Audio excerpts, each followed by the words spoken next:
ஸ்ரீமன்னாராயணியம் ஸ்ரீ நாராயண பட்டத்ரி திருவடிகளே சரணம். 85வது தசகம்.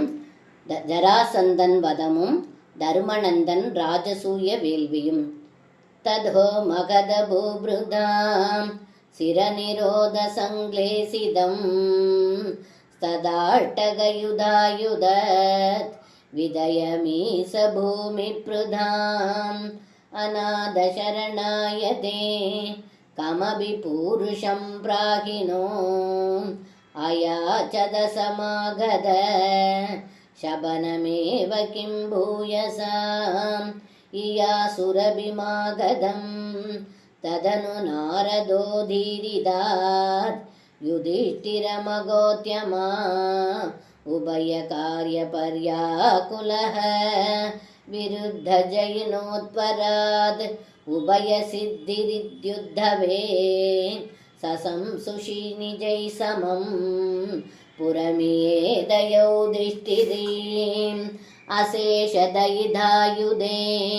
द्वयि समागधे धर्मजो विजित्य सहजैर्महीं भवदपाङ्गसंवर्धितैः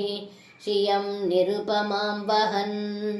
अहह भग्धदासागिदं भवन्तमयिमागधे प्रगितवान् स भीमार्जुनं गिरिव्रजपुरं गदास्तदनु देवयूयं त्रयो ययाच समरोत्सवं द्विजमिषेण दम्मागधम् अपूर्णसुहृदं त्वमुं भवनजेन सङ्क्रामयन् निरीश सह जिष्णुना त्वमभिराजयुध्वा स्थितः अशान्तसमरोद्धतं विडबबाडना संज्ञया निपात्य जरससुदं भवनजेन निष्पादितम् अमुच्यरुपधीन्मुदा समनुगृह्य भक्तिं परां दिदेशितगदस्पृहा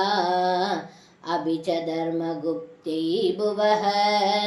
प्रसकृषि युधिष्ठिरे तदनु राजसूयात्वरं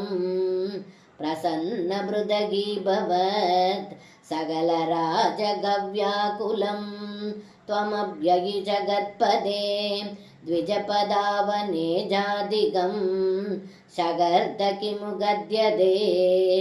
ऋभवरस्य भाग्योन्नदीः तदस्वनकर्मणि प्रवरमर्घ्यभूजाविधिं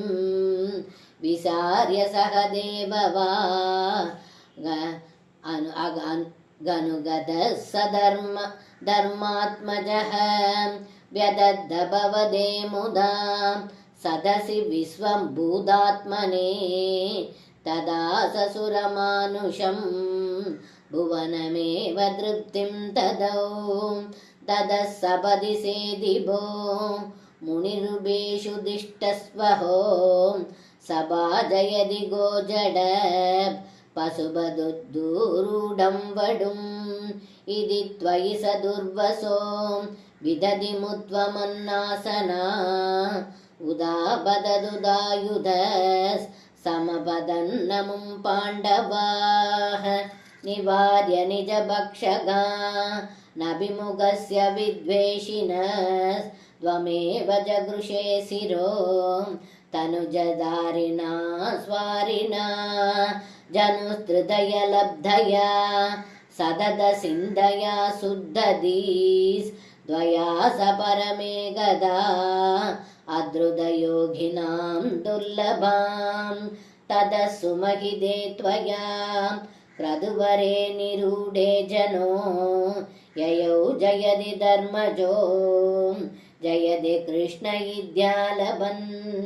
कलः सदुसुयोधनो दुदमना सपत्नश्रिया मयार्पितसभामुखे स्थलजल प्रमाद भ्रमीत् तदा हसितमुद्दितं द्रुपदनन्दना भीमयो रभाङ्गकलया विभो किमभिदावजं किमपि दावदुजृम्भयन् तराभरनिरागृदौ सपदि नाम बीजं बबन् जनार्दनमरुत्पुरी निलय पाहि मामयात् सर्वं कृष्णार्पणं श्री गुरुवायूरप्पन् तिरुवडिगळे शरणम्.